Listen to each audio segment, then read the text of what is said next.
आप जी जो पार नहीं हो पाओगे, किसी भी कारण से ठोकर लग गई, आपका रह गए यहाँ पर, ये वो गोल्डन चांस है, ये स्वर्ण स्वर्ण अवसर है आपका कि अब आप पार हो जाओगे। पार होने में कतई दिक्कत नहीं है, कोई भी संशय नहीं है आपका। लेकिन आप धोखा कहाँ खाते हो? मर्यादा तोड़ के मर्यादा भंग कर जाते हो, डगमग हो जाते हो। कुछ दिनों के बाद आपको इतना सुख हो जाएगा और इतना धन हो जाएगा आपके पास, आपके पुत्र पौत्र और ऐसे शुभ कर्मी आएंगे आपके घरों में कि आप पूरे गांव में, नगर में आपके घर न्यारे हो जाएंगे। आपकी तरफ हर इंसान की नज़र होगी कि ये तो भाई पता नहीं कैसे इतने सुखी और इतने धनवान कैसे हो गए। तो फिर कुछ दिनों में आप में ये माया का दबाव बन जाएगा।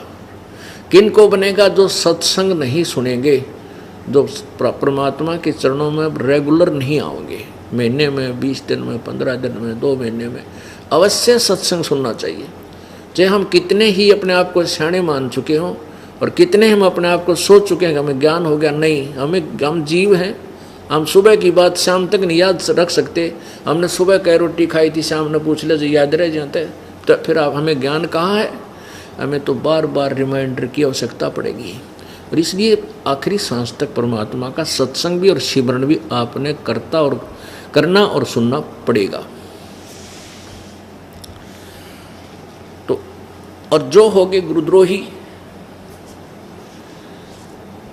वो तो असंख्य जन्म मनुष्य जीवन प्राप्त नहीं कर सकते।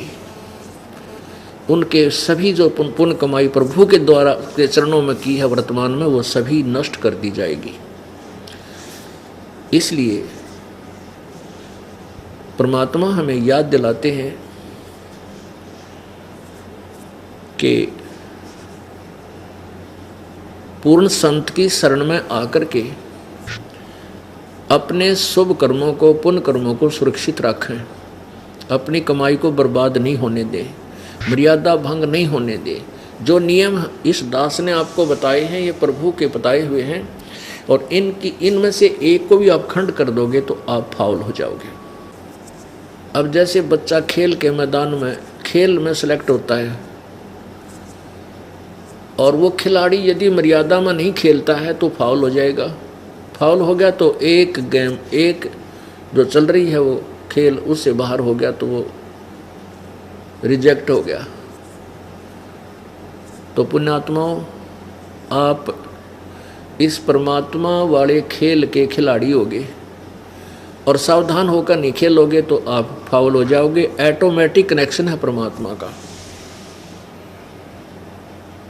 यहाँ विसल बजाने की आवश्यकता नहीं है, या तो अपने आप ऑटोमेटिकली आपका नाम खंड हो जाएगा।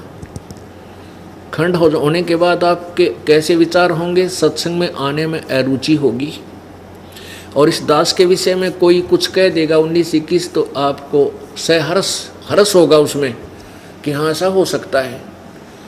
और जब तक आपका नाम खरा है, आप रह कर सत्संग में आओगे।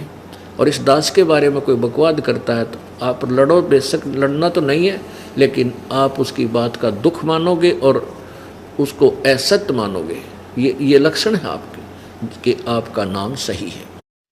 और यदि कोई बुराई करता है इस दास की और आपके अंदर कुछ महसूस होता है, हाँ ऐसा हो सकता है, तो आपका नाम खंड है। नहीं है तो फिर उस समय हो चुका है, हो गया ही भाई।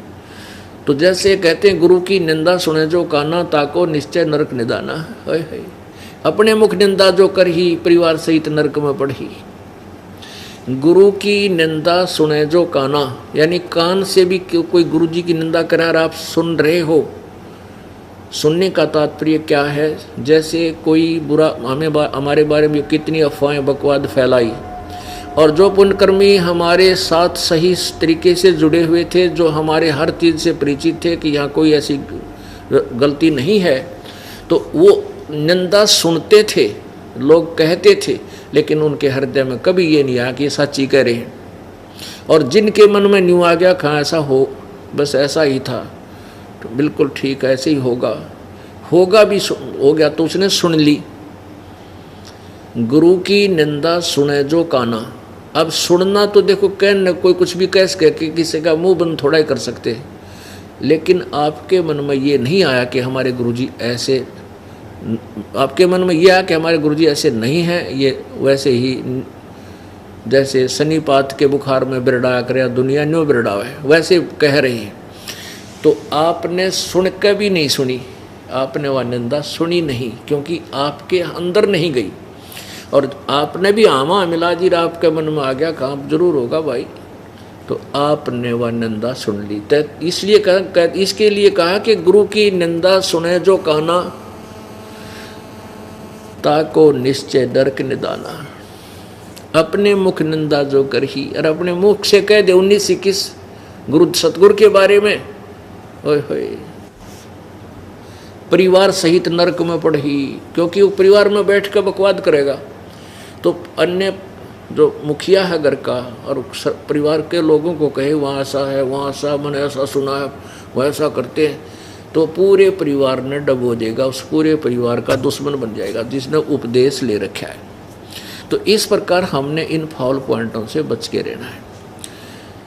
उसके लिए जो नए उपदेशी हैं उनसे प्रार्थना है कि हमने एक बुक बनाई है भक्ति और भगवान, उसको प्राप्त करो। उसमें फाउल पॉइंट शंका समाधान बहुत गहराई से दिया है, वो आपके पहले भी हमने छपवाई थी, तो अब उसके बाद अभी उसका नंबर आया, वो भी लेना। उससे आप मर्यादाहीन नहीं हो पाओगे और किसी नकली व्यक्ति की बातों में नहीं फंस पाओगे। आप अपनी पटरी से नहीं उतरोगे, राम नाम की पटरी से नहीं उतर पाओगे, तो हम सफल हो जाएंगे, सतलोक जाएंगे। परमात्मा प्राप्ति करना कोई कठिन नहीं है, मोक्ष, पूर्ण मोक्ष प्राप्त करना बिल्कुल कठिन नहीं है। कठिन है इस मार्ग पर दृढ़ होना, कठिन है इस मार्ग पर आखिरी सांस तक चलना, क्योंकि इसमें बाधा बहुत है, क्योंकि पूरा विश्व हमारे विरुद्ध है, हमारा शत्रु नहीं है, लेकिन ज्ञान में विवाद है, ज्ञान के अंदर भिन्नता है, और उस भिन्नता का अंत हमारे तत्व ज्ञान से होगा। आप पूर्ण रूप से इस पर लगे रहोगे, अन्य की बातों में नहीं आओगे, आप अपना जीवन सफल कर सकते हो।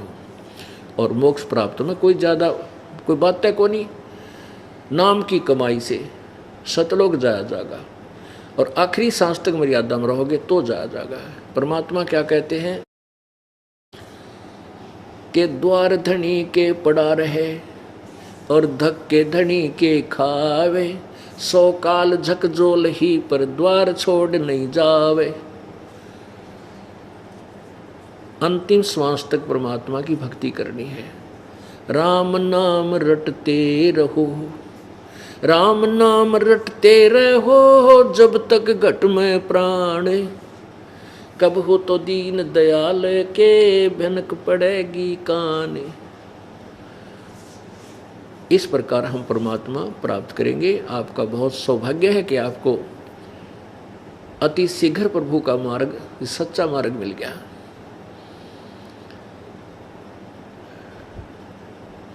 दुर्भाग्य है उन आत्माओं का जो हमसे जुड़े नहीं और हमारे विषय में झूठी अफवाहें फैला दी गई, उन तक पहुंच गई, और वो इस तत्व ज्ञान से और मुझदास से नफरत करने लग गए। ये काल का जाल है, काल का दाव था, ये इसने ला दिया। लेकिन परमात्मा समर्थ हैं। परमेश्वर कबीर जी की सभी आत्माएं हैं जो हमारा विरोध कर रहे हैं, वो भी हमारे बच्चे हैं, कबीर परमेश्वर के बालक हैं, आत्माएं हैं। वो काल प्रेरित होकर के भगवान से दूर होते जा रहे हैं। उनको भी तत्व ज्ञान समझा करके ये परमात्मा के सब पुस्तक सीडी वगैरह समाज में ये डोज दे करके सबको समस्त किया जाएगा, जो अज्ञानियों ने उनके अंतःकरण को असमस्त कर दिया।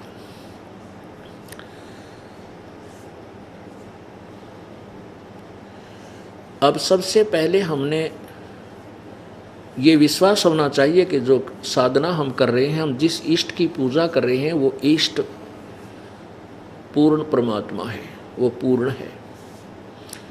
उसके लिए हमने पूर्ण रूप से ज्ञान ग्रहण करना होगा। अब सबसे पहले ये निर्णय करेंगे कौन तथा कैसा है कुल का मालिक। कोई तो परमात्मा को निराकार बताता है और कोई साकार बताता है, तो कहता जो ये ब्रह्मांड है इसके अंदर जो रचना है, पृथ्वी चांद सितारे, यही परमात्मा का रूप है। ऐसा अज्ञान भर दिया पूरे समाज में। हमें यही नहीं मालूम कि परमात्मा कैसा है, हम प्रभु की परिभाषा से भी परिचित नहीं हैं। तो सबसे पहले इस दास को परमात्मा ने ड्यूटी दी है कि आपको पहली कक्षा से लेकर भक्ति मार्ग की कै ख से प्रारंभ करके और पूरी ये कड़ी सिखाई जाएंगी। अर्थात पहली कक्षा से ही प्रारंभ किया जा रहा है। भक्ति मार्ग पूरे रूप से काल ने नष्ट करवा रखा है, इसका ज्ञान कति मिटा रखा है। केवल दंत कथाएं, लोकवेद, मनमाने आचरण, मनमाना ज्ञान, मनमानी कथाएं पूरे समाज में ठोक ठोक कर बरवा रखी। अब इसको तत्व ज्ञान रूपी इस शस्त्र के द्वारा इस अज्ञान को हटाया जाएगा, काटा जाएगा, इस गुत्थी को सुलझाया जाएगा। अब कुछ जो व्यक्ति ये कहते हैं कि हम वेदों को और गीता जी को और पुराणों को, महाभारत आदि ग्रंथों को हम नहीं मानते, तो उन कर्महीन दुर्बुद्धि प्राणियों से तो चर्चा करने का भी कोई लाभ नहीं है, क्योंकि वो बेसलेस है। किसी भी वस्तु का ज्ञान हमें किसी सदग्रंथ से हुआ है, और वो सदग्रंथ जैसे विशेषकर कुछ पंथ ऐसे हैं, जैसे राधा स्वामी पंथ, धन धन सदगुरु पंथ, और एक ये हंसा देश पंथ और निरंकारी पंथ आदि जो हैं, ये कहते हैं, विशेषकर राधा स्वामी और धन धन सदगुरु वाले ये कहते सुने हैं कि हम गीता और वेदों को नहीं मानते। ये भी तो किसी व्यक्ति ने लिखी है, हम तो अपने गुरुओं के द्वारा, जो वक्त गुरु है उसके ज्ञान को सत्य मानते हैं। हमारे जो गुरुदेव ने, अर्थात श्री शिवदयाल जी, उनका हेड ऑफ द डिपार्टमेंट है। श्री शिवदयाल जी राधा स्वामी और धन धन सदगुरु पंथ का हेड ऑफ द डिपार्टमेंट है। सबसे पहले वो महात्मा है, और उनको भक्ति मार्ग का कैक है भी पता नहीं, सतलोक का उसने ये नहीं पता। सतलोक सतनाम न कहते हैं, या सतनाम के चीज है जिसे मोक्ष होना, उसके बारे में उन्हें ज्ञान नहीं। तो वो जाएंगे कहाँ और ले जाओगे कहाँ? एक तरफ तो वो दोनों पंथ श्री गुरु ग्रंथ साहिब को, जो पंजाबी भाषा में लिखा लिपिबद्ध है, उसको सत्य मानते हैं। तो वो भी तो किसी महापुरुष का लिखा हुआ है, उसको वो सत्य मानते हैं, इसमें ठीक है। तो वही जो पहला महला की वाणी आदरणीय नानक साहिब जी द्वारा बोला गया, वो लिखा गई वो वाणी, वो पवित्र गीता जी, पवित्र वेदों से और पवित्र पुराणों से मिलती है। तो इससे सिद्ध हुआ कि पवित्र वेद, पवित्र गीता जी, पवित्र महाभारत, पवित्र पुराण, ये भी मान्य सदग्रंथ हैं, जो उस सदग्रंथ से मिलते हैं जिसको राधा स्वामी पंथ और धन धन सदगुरु पंथ वाले उस ग्रंथ साहब की वाणी को, ज्ञान को सत्य मानते हैं। इति सिद्धम कि वेद और गीता सत्य है, लेकिन ये कंप्लीट ज्ञान नहीं है, ज्ञान इनकम्प्लीट है। जैसे मैट्रिक तक का सिलेबस की जो बुक होती है, पुस्तक है, वो गलत नहीं है, लेकिन वो कंप्लीट नहीं है, पूरी पढ़ाई नहीं है उनके अंदर। ट्रेनिंग आदि करते हैं, वो अलग बुक्स होती है, लेकिन वो व्यर्थ नहीं है। तो पुण्यात्मा, आपको वेदों तक की जो कमाई भक्ति की है वो भी ये दास कराएगा, क्योंकि ओम इति एक अक्षरम ब्रह्म व्यवहारन माम अनुसमरण यह परियाति तजन देहम स याति परमाम गति। गीता ज्ञान दाता ब्रह्म कह रहा है कि माम ब्रह्म, मुझ ब्रह्म का, ओम यह, ओम ओम इति एक अक्षरम, यह एक अक्षर है मेरे स्मरण करने का, मुझ ब्रह्म का। और जो इसके आखिरी सांस तक, शरीर त्यागने तक इसका सिमरण करता है, वो मेरी परम गति को प्राप्त करता है। फिर गीता अध्याय नंबर 8 के श्लोक तेरा में है ऐसा वर्ण। अब पूर्ण परमात्मा की पूर्ण मोक्ष के लिए जब जहां जाने के बाद कभी जन्म मृत्यु नहीं होती, और अपनी साधना से कहता है कि तेरे और मेरे, गीता जी अध्याय नंबर 4 के श्लोक 5 में कहा है कि अर्जुन तेरे और मेरे बहुत जन्म हो चुके, तू नहीं जानता मैं जानता हूं। और 9 श्लोक में कहा चौथे अध्याय के में कि मेरे जन्म और कर्म अलौकिक है। गीता जी अध्याय नंबर 2 के श्लोक 12 में कहा कि अर्जुन तेरे, मैं, तू और मैं और ये सब सैनिक पहले भी थे आगे भी होंगे, यानी तेरा और मेरा जन्म मृत्यु होता रहेगा। और मेरी भक्ति करनी है तो मेरा ओम नाम है, तो इससे जन्म मृत्यु नष्ट समाप्त नहीं हो पाएगी, लेकिन मेरी भक्ति से ब्रह्मलोक प्राप्त हो जाएगा। 8वें अध्याय के 16वें श्लोक में गीता जी में लिखा है ब्रह्मलोक तक गए हुए प्राणी भी फिर पुनर्जन्म आते, वो पूर्ण मोक्ष नहीं है। इसलिए गीता जी अध्याय नंबर 15 के श्लोक नंबर 4 में कहा कि तत्वदर्शी संत से ज्ञान प्राप्त करने के पश्चात उसके पश्चात उस परमेश्वर के परम पद की खोज करनी चाहिए, जहां जाने के बाद फिर संसार में लौटकर प्राणी कभी नहीं आते। और जिस परमेश्वर ने सब ब्रह्मांडों की रचना की, और गीता ज्ञानदाता कहता मैं भी उसी की शरण में हूँ, उसी की पूजा करनी चाहिए। गीता जी अध्याय नंबर 18 के श्लोक नंबर 62 में कहा है कि अर्जुन तू सर्वभाव से उस परमेश्वर की शरण में जा, उसकी कृपा से तू परम शांति और शाश्वत स्थान यानी सतलोक को चला जाएगा। उसके लिए कहा कि चौथे अध्याय के 34वें श्लोक में कि तत्वदर्शी संतों के पास जाओ, उनसे पूछ उस परम पिता के बारे में। गीता जी के 17वें अध्याय के 23वें श्लोक में कहा कि ओम तत्सत इति निर्देश है ब्रह्मण त्रिविध समर्थ है, ये पूर्ण परमात्मा सच्चिदानंद घन की भक्ति का ओम तत्सत ये मंत्र है उस परमात्मा के पाने का। ओम ब्रह्म का, तत् ये सांकेतिक है, ये परब्रह्म का, और सत ये भी सांकेतिक है, ये पूर्ण ब्रह्म का। इन मंत्रों के जाप, 3 मंत्र के जाप से पूर्ण परमात्मा की प्राप्ति होगी। तो ऐसे ये जो राधा स्वामी पंथ और दंडन सतगुरु पंथ वाले सतनाम से भी अपरिचित है, उनको सतनाम का नहीं बेरा, यू खान का है, पीण का है, यू कोई स्थान है या कोई ये नाम जाप करने का, तो ये कहाँ जाएंगे, ये क्या प्राप्ति करेंगे? फिर आज दिखाते हैं आपको, क्योंकि ये इतना जटिल प्रश्न हो गया है, ये अज्ञान इतना गहरा छा गया है कि इसको रह रहकर खुरचना पड़ेगा, रेग मारना पड़ेगा आपके अंतःकरण में, तब ये हटेगा, जब नया पेंट ये यथार्थ ज्ञान ठहरेगा। अब देखिएगा, ये है सार वचन वार्तिक, ये है सार वचन राधा स्वामी वार्तिक हजूर स्वामी जी महाराज, राधा स्वामी सत्संग व्यास। इसके प्रकाशक हैं जगदीश चंद्र शेट्टी, सेक्रेटरी राधा स्वामी सत्संग व्यास, डेरा बाबा जयमल सिंह, पंजाब। इसकी भूमिका में स्पष्ट किया है कि सार वचन राधा स्वामी वार्तिक हजूर स्वामी जी महाराज के वचनों का संग्रह है। हजूर स्वामी जी माने श्री शिवदयाल जी महाराज। ये वचन सत्संगों तथा अन्य चर्चाओं के दौरान सत्संगियों ने नोट किए थे।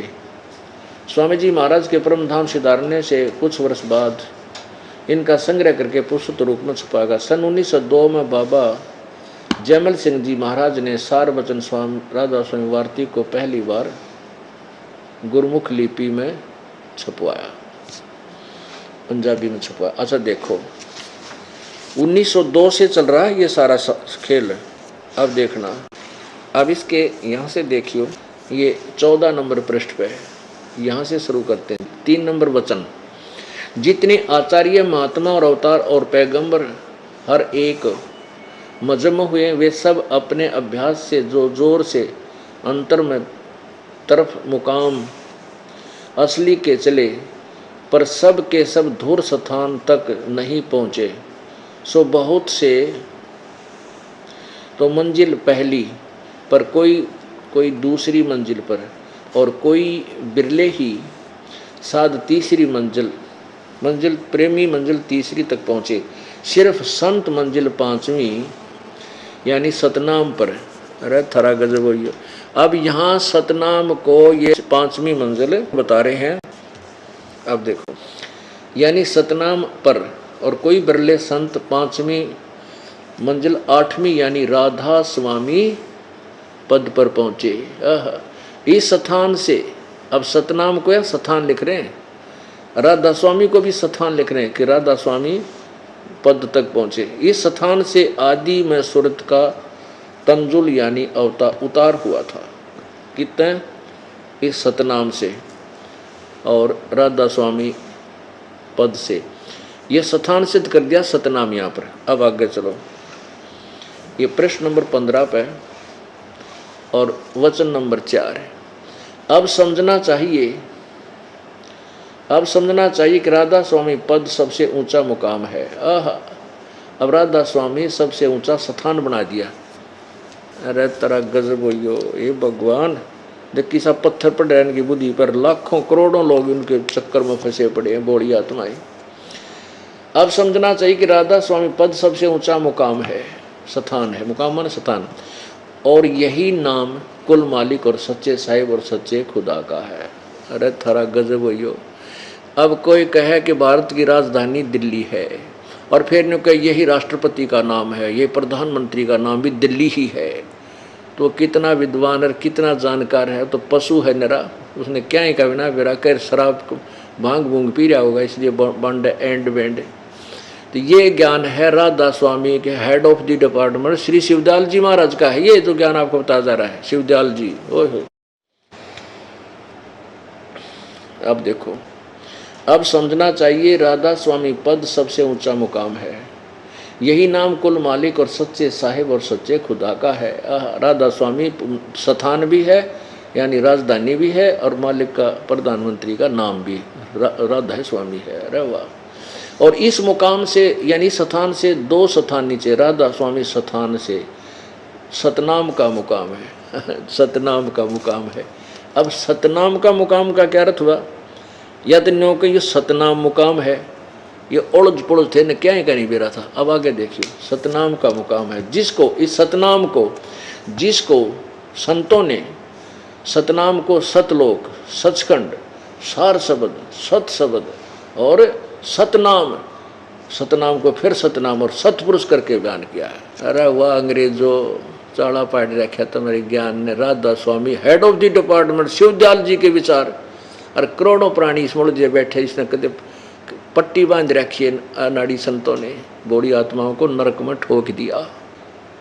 अपने आत्माओं, ये तो है व्यास से छपे।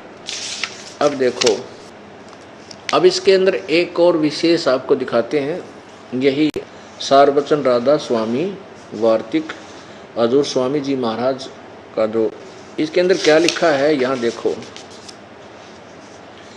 राधा स्वामी दयाल की दया, राधा स्वामी सहाय।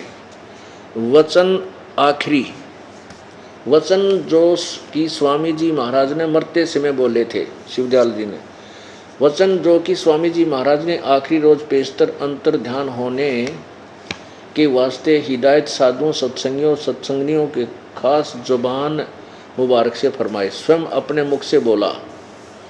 यहाँ देखो, अब यहाँ से शुरू करते हैं। इसमें क्या लिखा है कि फिर स्वामी जी महाराज ने राय साहब सालग्राम और कुल साधुओं सत्संगियों सत्संगियों की तरफ मोतज होकर फरमाया कि जैसा मुझको समझते हो वैसा ही अब राधा जी को समझना, और राधा जी और छोटी माता जी को बराबर जाना। ये राधा जी शिवदयाल की पत्नी थी। राधा का स्वामी, राधा का पति, जैसे उत्तर प्रदेश में पति को स्वामी बोलते हैं, वैसे तो स्वामी का अर्थ पति ही होता है। तो जैसे उमा स्वामी का सीधा अर्थ क्या होगा? शंकर जी। उमा स्वामी का क्या अर्थ हो गया? कौन है उमा स्वामी? शंकर जी, उमा जी का पति। तो ऐसे ही राधा स्वामी राधा जी का पति, यानी ये सालग्राम जो है, इसने राधा स्वामी पंथ शुरू कर दिया कि ये जो शिवदयाल जी है यो खुद भगवान है, सतपुरुष मान लिया, और इसी के नाम तय, यानी इसकी पत्नी राधा नाम इसकी पत्नी का, ये उसका पति। तो राधा स्वामी उर्फ शिवदयाल जी को परमात्मा मान के और इसी के नाम की अब ऐसे ही अनाप शनाप व्याख्या बना दी। अब देखो, फिर राधा जी महाराज को हुक्म दिया कि शिब्बो और बुक्की और विष्णु को पीठ न देना। या बुक्की की कहानी और सुनावाएंगे, शिवदाल जी से अच्छी जुड़ी है। या बुक्की कौन थी? अब स्वयं मरता हुआ कह रहा है कि शिब्बो और बुक्की और विष्णु को पीठ न देना। पुण्यात्माओं, पहले तो एक विचार करो, अंत समय में जो आदमी प्राण छोड़ने लग रहा है और वो फंस रहा है यहीं पर, बुक्की ने संभाल कर रखिए हैं, तू ऐसे करिए, तो वो कहाँ गया होगा? वापस भूत बनेगा या यहीं किसी पशु पक्षी की योनि में जाओगा। जहाँ आसाता बासा होई, मन कर्म वचन सुमरियो सोई। ये नियम है प्रभु का। इसलिए कहा कि अंतिम जहां अंत में जहां आशा है वहीं वासा हो। ये बुक्की में आकर भूत बन के शिवदाल जी बुक्की में बोलने लग गया, क्योंकि ये पार कहाँ होता? जब अंत समय में ये सब फंसा पड़ा है, नो करिए तो नो करिए, तो आग लगे ऐसा तू चाल अपने सतलोक ने, उड़द पुड़द हो रहा है। या तो पहले व्यवस्था कर देनी थी, 10-20-5 वर्ष पहले कुछ करना चाहता था तो अब उसको पता लग गया कि तेरी शात आली है, तू अंतिम सांस गिरना था, जब उसने ये सारा कुछ व्यवस्था करी। अब आगे देखो क्या बताया है, वचन 14। अब यहाँ देखो 14 नंबर वचन 14। फिर सेठ प्रताप सिंह की तरफ, जो इसका छोटा भाई था शिवदयाल जी का, तरफ मुतवज्जह होकर फरमाया कि मेरा मत तो सतनाम और अनामी का था। अरे वाह, सतनाम सतलोक मान रहा है, और अनामी लोग जो आपको ये दास बताता है, सतलोक से ऊपर अलखलोक, फिर अगमलोक, फिर अनामी लोक। तो इसने सुन रखा था परमात्मा कबीर जी की वाणी से सतनाम और अनामी, लेकिन पता इस शिवदयाल जी को कतई नहीं था। मेरा तो मत सतनाम और अनामी का था। यहाँ सतनाम को सतलोक सथान बता रहा है, और राधा स्वामी मत सालग राम का चलाया हुआ है, इसको भी चलने देना। और सत्संग जारी रहे और सत्संग आगे से बढ़कर होगा। अपने आत्माओं, अब ये मरते हुए क्या कह रहे हैं शिवदयाल जी? मेरा पंथ नहीं है ये राधा स्वामी पंथ, ये सालग राम ने सुना, ये राय साहब जो राय सालग राम इसने चला दिया, लेकिन मेरा मत नहीं। तो पहले तो ये यहीं से कट हो गया, जो इनका हेड ऑफ द डिपार्टमेंट तो कह जो मेरा पंथ को ना, ये राधा स्वामी कह के बौड़े हो गए। तो वहीं से यो चौड़ चपट हो लिया, यदि थोड़ा बहुत मानते भाई कुछ है। वैसे तो श्री शिवदयाल जी को ABC का ज्ञान नहीं, उआ बाई बक रहा है, बोल रहा है, तो अन्य को क्या होगा? अब देखो, ये राधा उसकी पत्नी थी, ये आपको दिखाते हैं। बहुत स्थानों पर यह प्रमाण है कि राधा उसकी पत्नी थी। अब आपको स्वामी जी महाराज कहाँ गए पहले ये दिखाते हैं, उसके बाद ये स्वामी शिवदयाल जी जिसको राधा स्वामी पंथ का हेड ऑफ द डिपार्टमेंट माना जाता है, उसी के शिष्य ये सालग्राम थे। और सालग्राम ने शिवदयाल जी को भगवान मान लिया। राधा स्वामी जैसे उमा स्वामी, तो शिवदयाल के नाम तो युनारापन चला दिया। अब देखो, पहले इसी में देख लेते हैं और थोड़ा क्लियर करते हैं कि स्वामी जी जब अंत समय में शिब्बो और बुक्की का चिंता कर रहा था तो कहाँ गया होगा? वो बुक्की में भूत बन गया, भूत बनकर प्रेत बनकर बुक्की में ही आ गया अपनी शिष्या में।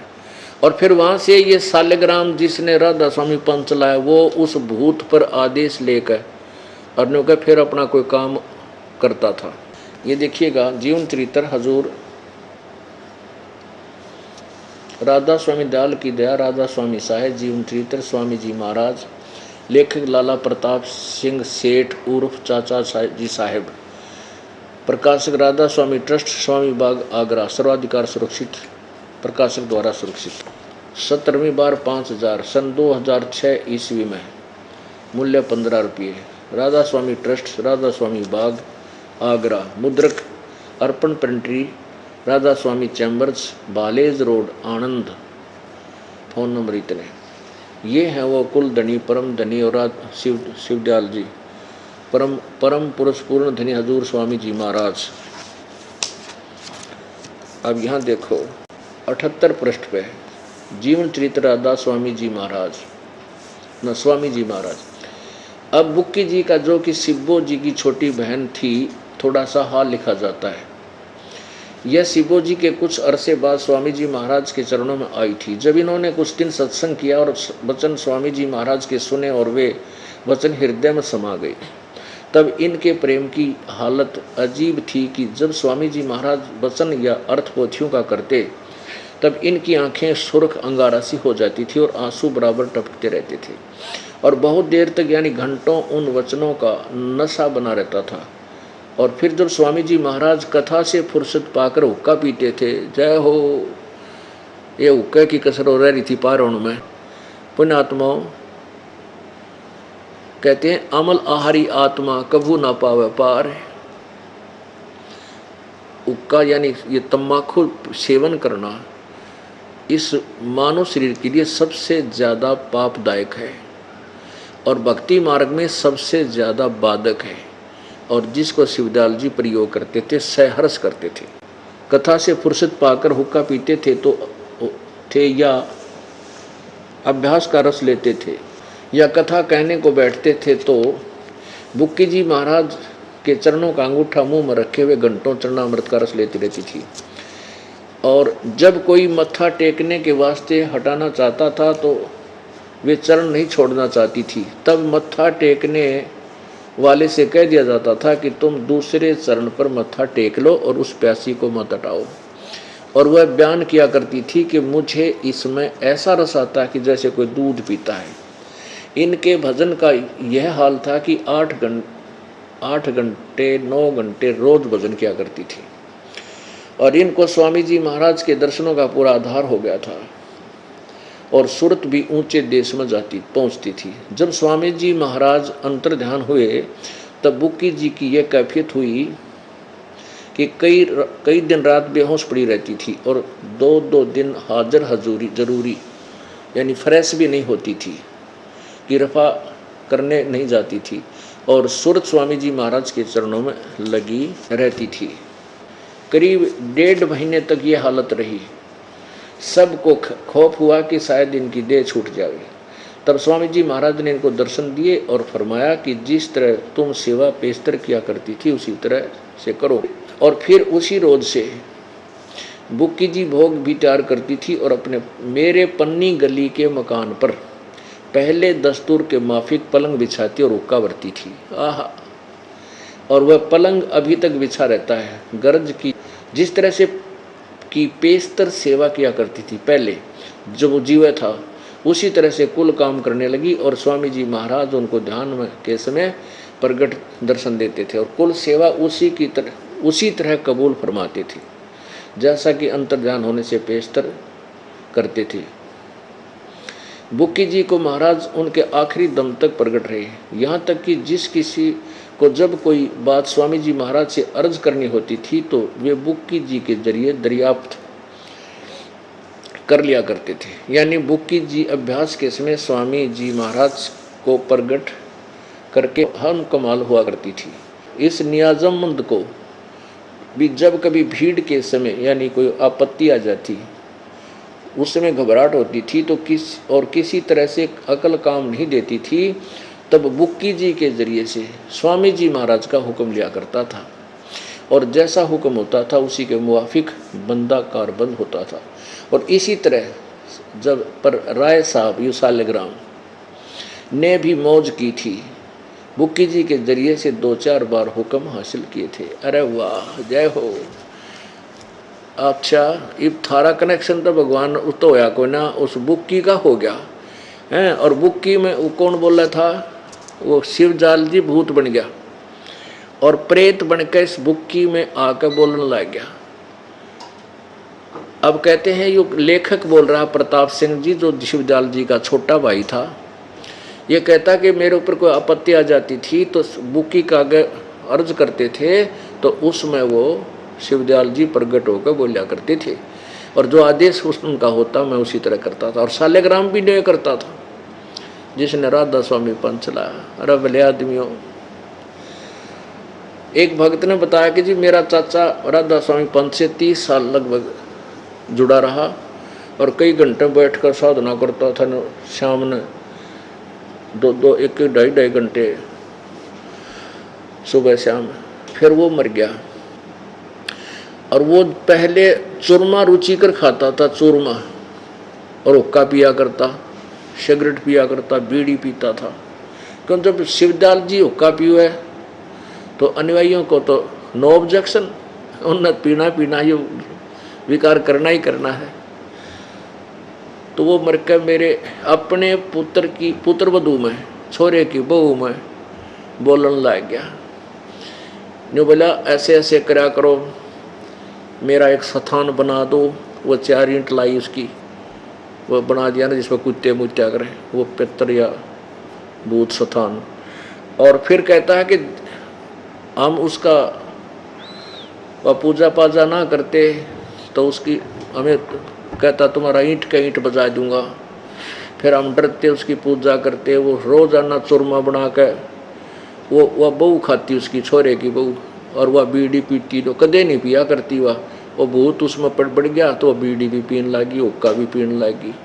रोज चूरमा बनावे और सुबह आप पे खावे और वह हुक्का पीवे। और जिस दिन चूरमा ना मिले मैंने कहा थारा नाश कर दूंगा। और एक आधा काम ऐसा बता दिया उसने, हमारा काम भी हो गया। तो ये केस सौदा था। तब उसको बताया कि ये पिछले जन्म का पुण्यकर्मी प्राणी था, परमात्मा की तरफ में वो घूमता रहा, जा फंसाई नकली संतों के पास, साधना गलत थी और वो भूत बन गया। अब भूत पितर बन के भी उसमें पूर्व जन्म की कुछ कमाई रह जाती है, उसको फिर वो नोमेर तेर में अपने परिवार के सदस्यों को आशीर्वाद दे दे के, वचन दे दे के वह नाश करके कत्ती फिर गधे की जुनिम जागा। तो उसने कहा कि अब आपसे नाम लिया है हमने भी, उस पुत्रवधू ने भी, उस हमारे भाई की पत्नी ने। तो वो ई पांडा छोड़ दिया उसने, हमारा पीछा छोड़ दिया है, पता नहीं काम रहे है, ईब नहीं बोलता उसमें आपका नाम लेने के बाद। तो ऐसा ही यही एग्जाम्पल शिवदयाल जी का, जो राधा स्वामी पंथ का हेड ऑफ द डिपार्टमेंट है, यानी सुप्रीम है इनका। अब ये बुक्की में आकर भूत बन कर बोलने लग गया। और उसी तरह बुक्की रोटी बनावे और आप बैठ कर खावे और उस पलंग पर बैठ कर हुक्का पीवे। बुक्की में वो भूत शिवदयाल जी।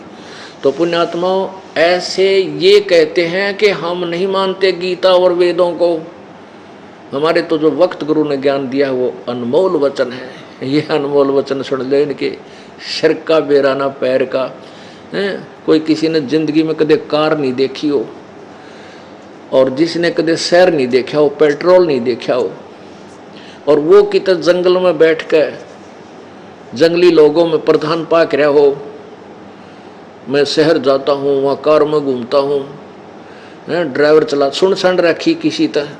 फिर उसे कोई पूछे कि ड्राइवर कैसा है, कार किसे कहते हैं, पेट्रोल किसे कहते हैं, सड़क किसे कहते हैं, तो उत्तर देवे कि पेट्रोल भी कार को कहते हैं, कार को पेट्रोल कहते हैं, सड़क भी कार को कहते हैं, ड्राइवर भी कार को ही कहते हैं, शहर भी कार को ही कहते हैं, तेरा सिर कहते हैं। अरे थरा गजब हुई।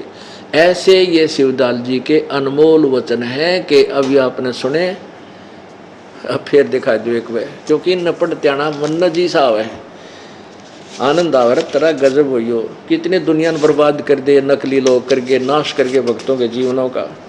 अच्छा ये तो आपने सुना था ब्यास वाले, तो अब इनका और दिखाते हैं आगरा वालों की यही वार्तिक। सारवचन राधा स्वामी नसर यानी वार्तिक, सारवचन राधा स्वामी नसर यानी वार्तिक, जिसको परम पुरुष पूर्ण धनी स्वामी जी महाराज ने जुबान मुबारक से फरमाया और जो बाई इज्जत राधा स्वामी ट्रस्ट द्वारा छापा गया। अब देखो इसके मुद्रक हैं दी कोरोनेशन प्रेस, छिल्ली रोड, छिल्ली ईंट रोड, आगरा। फोन नंबर ये है। इसके पृष्ठ नंबर 2 पे ये आगरा वालों का, पहले आपको व्यास वालों का पढ़ा था। यहाँ देखिए, सिर्फ काम इतना है कि इंसान यानी मनुष्य अपनी सूरत यानी रूह को उसके खजाने और निकास यानी मुकाम सतनाम, मुकाम सतनाम यानी सतनाम स्थान और राधा स्वामी पहुंचे। ये दोनों स्थान हो गए यहाँ पर, राधा स्वामी और सतनाम को इन्होंने दोनों को मुकाम बताया है। पहुँचावे। जब तक यह नहीं होगा तब तक खुशी और रंज और जिस कदर दुख और सुख दुनिया के हैं उनसे छूटना नहीं हो सकता।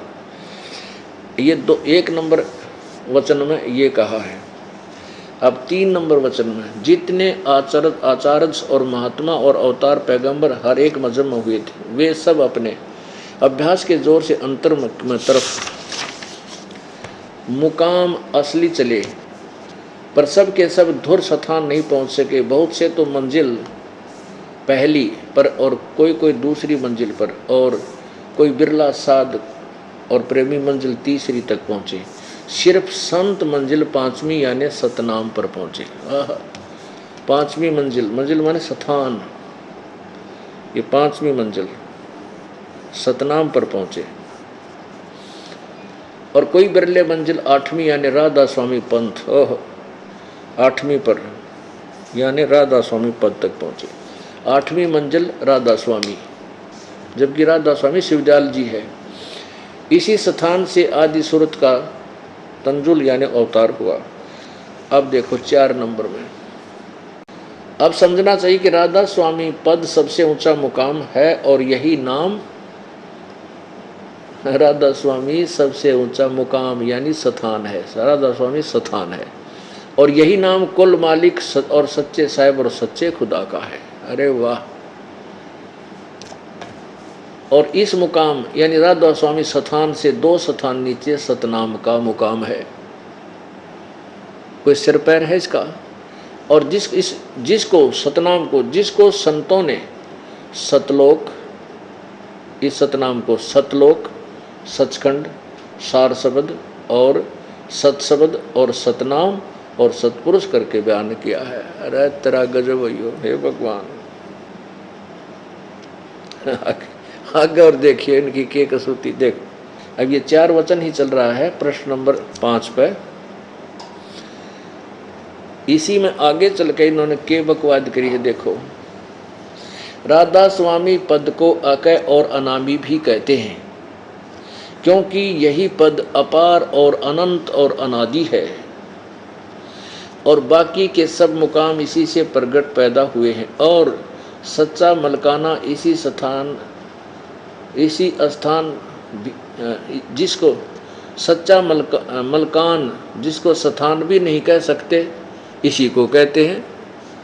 बोले इनका कोई सर पैर हुआ। यहाँ कहते हैं राधा स्वामी पद को अकय और अनाम भी कहते हैं। अकय अनामी जो चौथा लोक है ऊपर सबसे लास्ट वाला अनामी लोक, अकय अनाम भी कहते हैं राधा स्वामी को, क्योंकि यही पद अपार और अनंत और अनादि है और बाकी के सब मुकाम यानी स्थान इसी से प्रगट यानी पैदा हुए हैं। और यह सच्चा लामकान, यह सच्चा लामकान जिसको स्थान भी नहीं कह सकते, इसी को कहते हैं।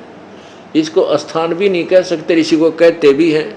बताओ इसका कोई सर पैर है? आप 20 बार पढ़ के इसका अर्थ निकाल दो, कहना क्या चाहते हैं।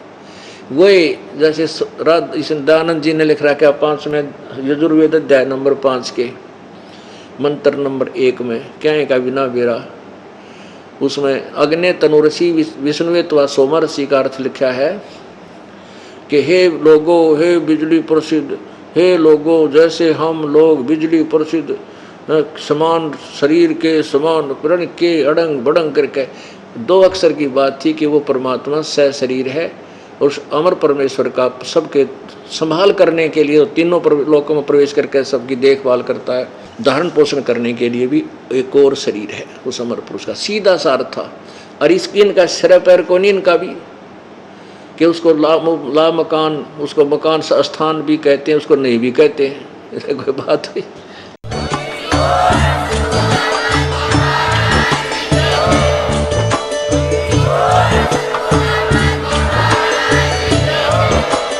आप सुन रहे थे जगत गुरु तत्वदर्शी संत रामपाल जी महाराज जी के मंगल प्रवचन। अधिक जानकारी के लिए विजिट कीजिए हमारी वेबसाइट www.jagatgururampalji.org।